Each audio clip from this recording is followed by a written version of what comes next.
Chers amis, est-ce que vous savez danser la valse? Écoutez, je voudrais vous partager une grande joie. Je viens de partager 3 heures avec ceux qui se préparent au mariage et l'un d'entre nous leur a présenté des cours de valse et leur a donné une petite clé. Il paraît que pour bien danser la valse, il faut d'abord être au même rythme et il faut qu'il y en ait un pour cela qui imprime le rythme à l'autre. Pardonnez cette parenthèse, c'est normalement l'homme. Mais surtout, il faut que les deux regardent ensemble plus loin qu'eux-mêmes, dans la même direction. Sinon, ils vont finir par tomber, je viens de l'apprendre ce soir. Eh bien, je crois que cette simple réalité éclaire toute la parole de Dieu que nous avons aujourd'hui. Il y a un dicton que nous devons à un grand auteur du XXe siècle, qui n'est pas un père de l'Église, même si son nom pourrait le faire penser. C'était un homme profane, voire athée. Il s'agit d'Antoine de Saint-Exupéry. Et Saint-Exupéry disait cette parole que les couples ne méditeront jamais assez, mais que toutes les communautés, tous ceux qui voudraient vivre quelque chose ensemble, de l'ordre de l'amour, devraient méditer. Je cite, « S'aimer, ça n'est pas se regarder l'un l'autre, c'est regarder ensemble dans la même direction. » Nous avons besoin, pour nous aimer, non pas de nous regarder l'un l'autre, c'est-à-dire de nous enfermer dans un face-à-face qui risque toujours de devenir, un jour ou l'autre, un peu narcissique, un face-à-face qui fait que je vais contempler l'autre comme mon image, puis comme mon rival, et je vais entrer dans ce que saint Paul dénonce, et qui est le poison de la communauté chrétienne. Rassurez-vous, je ne sais pas si c'est rassurant, mais c'est aussi vieux que l'Église. L'Église était atteinte, cette communauté unie par le Christ pour témoigner au monde de l'amour, a été très vite atteinte par le poison des divisions. S'aimer, ça n'est pas se regarder l'un l'autre, se comparer en chien de faïence. Aimer, c'est regarder dans une direction unique et surtout, c'est regarder au-delà de nous vers un horizon qui est plus grand que nous. C'est ça la clé. Vous savez qu'Aristote le disait lui-même, l'amitié, c'est l'union de deux amis dans la recherche de la vertu, c'est-à-dire le désir ensemble de grandir, le désir ensemble de progresser. Pour progresser, il faut avoir un chemin, il faut avoir une direction. Le fait de s'aimer l'un l'autre n'a jamais donné cette direction. Il faut qu'il y ait un horizon plus grand que la communauté qui nous unit. C'est vrai pour le couple, c'est vrai pour la famille, c'est vrai pour notre communauté, c'est vrai en réalité pour toute organisation humaine. Elle risque de s'éteindre si elle perd de vue la grande vision, le grand horizon, la grande attraction qui détermine une marche en avant, qui nous unit. C'est dans la marche, c'est dans la progression, c'est dans le regard uni vers une unique direction que nous trouvons notre unité. Ça n'est jamais en nous regardant de manière latérale, envieuse ou comparative, parfois jalouse, très souvent jalouse effectivement, que nous trouverons l'unité. Chers amis, c'est très valable pour l'Église et vous avez entendu cette deuxième lecture de saint Paul. Il est préoccupé parce qu'il voit des divisions. Il y a l'Église de ceux qui prétendent appartenir à Apollos, ceux qui prétendent appartenir aux pierres, ou ceux qui sont les seuls purs qui se rattachent à Jésus. Jésus serait-il divisé?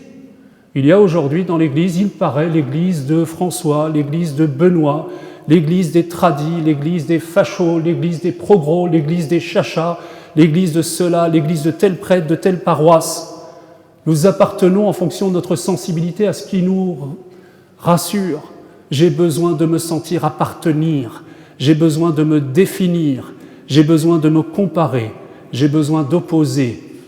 Est-ce que ça va jusque-là, notre besoin de nous sentir exister? Mais en tout cas, le prix est grave. Le prix est lourd à payer parce que c'est celui de la division et de la trahison de l'Église et de la vocation de l'Église. Chers amis, il y a une très très belle comparaison que prenaient les pères de l'Église pour rendre compte de l'Église. Au fond, posons-nous la question, à quoi sert l'Église? À quoi sert l'Église après tout? Eh bien, l'Église ne sert à rien si elle attire à elle-même. L'Église ne sert à rien si elle devient un club où nous nous retrouvons les uns les autres et nous essayons de nous définir les uns par les autres ou les uns en opposition avec les autres. Non, l'Église, pour les pères de l'Église, eh bien c'est, en fait, la plus belle comparaison, c'est cet astre de la nuit. Vous savez, cet astre qui illumine la Terre d'une lumière un peu pâle, c'est-à-dire la Lune. Cet astre merveilleux ne tient pas sa lumière d'elle-même. La Lune reçoit la lumière du Soleil et elle le fait refléter sur la Terre qui est plongée dans l'obscurité. Voilà la grandeur de la Lune. Elle est tournée vers le Soleil, elle se laisse illuminer, irradier par le Soleil et elle reflète cette lumière sur la Terre. Quelle belle comparaison! L'Église est comme la Lune. L'Église est comme la Lune parce qu'elle trouve son identité, elle sait qui elle est lorsqu'elle est tournée vers le soleil levant, c'est-à-dire vers le Christ, notre lumière. Lorsqu'elle reçoit une lumière au-delà d'elle-même, non pas de son propre fond, mais de ce fond sans fond qui est la lumière infinie du Christ. Et l'Église est elle-même lorsqu'elle accepte de refléter cette lumière sur la terre, et la terre est l'image de notre monde qui est dans l'obscurité. Chers amis, voilà la vocation de l'Église. L'Église sert à deux choses. L'Église sert à se tourner, à nous tourner ensemble dans la même direction, c'est-à-dire vers l'Orient, vers le Christ. L'Église n'est elle-même que quand elle célèbre, quand elle adore, quand elle loue, quand elle médite la parole de Dieu. Il y en a cet après-midi qui se sont réunis pour la préparation au mariage, pour le catéchuménat. Eh bien, ils se réunissent non pas pour faire un espèce de partage de vie où chacun va partager ce qu'il a dans son propre fond. Ça s'appelle une auto-analyse ou une analyse de groupe. Ça n'est pas le but. Nous sommes réunis pour méditer ensemble la parole de Dieu, pour nous laisser interroger, renouveler, éclairer, bouleverser par le Christ. Et dans ce mouvement, nous trouvons l'unité de notre être. Dans ce mouvement, nous sommes véritablement unis les uns aux autres. Nous avons besoin d'édifier ou de nous laisser édifier par une réalité qui nous dépasse ensemble. Voilà le secret de l'unité. Je vous avoue que je suis un peu circonspect quand j'entends certaines invitations qui risquent d'être mal comprises. Alors il faudrait parler de la synodalité dans l'Église et faire des synodes sur la synodalité, et après on fera un synode sur la synodalité. Ça s'appelle le risque, ça n'est pas ce qui est voulu par l'Église, c'est que nous nous regardions un peu les uns les autres, et quand nous nous regardons, eh bien nous nous interrogeons, est-ce que tu as ta place? Est-ce que ma place est reconnue? Est-ce que les femmes ne devraient pas être ordonnées prêtres? Est-ce que ceci, cela? Toutes sortes de questions complètement stériles qui nous enferment et qui nous coupent de la source.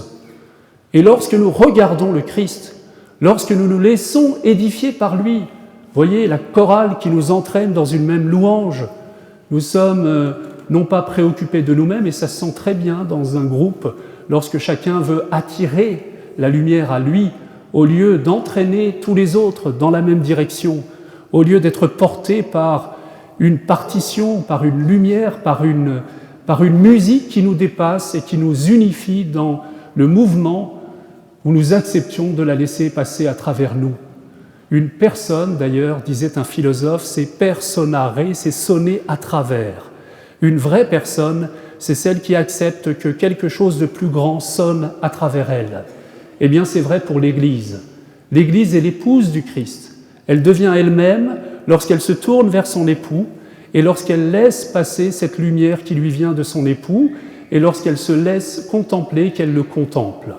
Voilà pour l'Église, dans son mouvement d'adoration, voilà la première direction. Mais ça ne suffit pas, chers amis. L'Église n'est pas là seulement pour adorer, pour célébrer, elle est là pour refléter la lumière du Christ, du soleil levant, sur ce monde enténébré parce qu'il ne le connaît pas, parce qu'il est dans les ténèbres de la mort, dans les ténèbres du péché, dans les ténèbres de l'ignorance du salut dont Jésus nous a fait don. Alors l'Église est d'abord là pour adorer, elle est ensuite là pour évangéliser. C'est les deux dimensions qui lui donnent sa justification. Le reste n'a rien à faire avec le mystère de l'Église. L'Église est célébrante où elle n'est pas, l'Église est missionnaire, disait Paul VI, où elle n'est pas. Alors ce serait intéressant, je me souviens d'un pasteur qui disait, dans les premiers temps de l'Église, eh bien, si on supprimait d'une vie paroissiale tout ce qui appartient à son essence propre, ce qui est de l'ordre de l'adoration et de l'annonce, eh bien, on aurait supprimé peut-être 3% de ses activités. J'ai peur qu'au XXIe siècle, il y en ait beaucoup plus à supprimer. Est-ce que nous sommes là pour nous retrouver dans un club? Ou est-ce que nous sommes là pour adorer le Seigneur et l'annoncer au monde. Voilà un bon examen de conscience. Vous savez, quand une communauté ne va pas très bien, c'est qu'il manque une des deux dimensions. C'est valable pour l'Église qui doit être tournée d'abord vers le soleil du Christ et ensuite tournée à la lumière de ce soleil vers les ténèbres de ce monde. C'est le grand dynamisme qui fait qu'il y a un appel d'air, qu'il y a quelque chose qui passe, qui la renouvelle de l'intérieur. Et il en va même de même de l'Esprit Saint. Vous savez, il y a cette très très belle image qui est donnée par l'Écriture. L'Esprit Saint est cette eau vive. L'eau vive par opposition à l'eau croupissante. Vous savez, l'eau croupissante, c'est celle qui est au fond d'un marais, qui n'est pas renouvelée. L'eau vive, eh bien, elle a une source et elle se déverse ensuite. C'est-à-dire qu'elle circule. Et lorsqu'elle circule, elle est pure, elle est désaltérante, elle est belle. Eh bien, la source de cette eau vive, c'est le Christ. Et le lieu où elle doit se déverser, c'est vers les autres. Alors, si vous voulez prendre la température de votre vie chrétienne, demandez-vous ce qui peut manquer, ce qu'il faut rééquilibrer. Est-ce que c'est cette dimension de connexion à la source même pour vous laisser renouveler? Vous savez, la prière, pourquoi est-ce que nous avons besoin d'être là ensemble? Vous pourriez rester derrière votre ordinateur, derrière votre propre compréhension du mystère de Dieu, mais nous venons ici pour nous tourner ensemble vers le Christ, pour entendre la même parole qui vient nous bousculer, nous renouveler de l'intérieur et nous unir dans une même interrogation, dans une même célébration, dans une même adoration. Et nous venons pour être envoyés ensuite par ce même Christ au monde. Alors est-ce que cette dimension de l'écoute de la parole de Dieu, de l'adoration, est présente dans notre vie, c'est-à-dire la connexion à la source? Et est-ce que cette deuxième dimension, celle de l'annonce, nous ne pouvons pas, frères et sœurs, garder ce trésor pour nous, sinon il va finir par croupir, il va finir par s'installer. C'est très simple, ce que je vous dis d'ailleurs.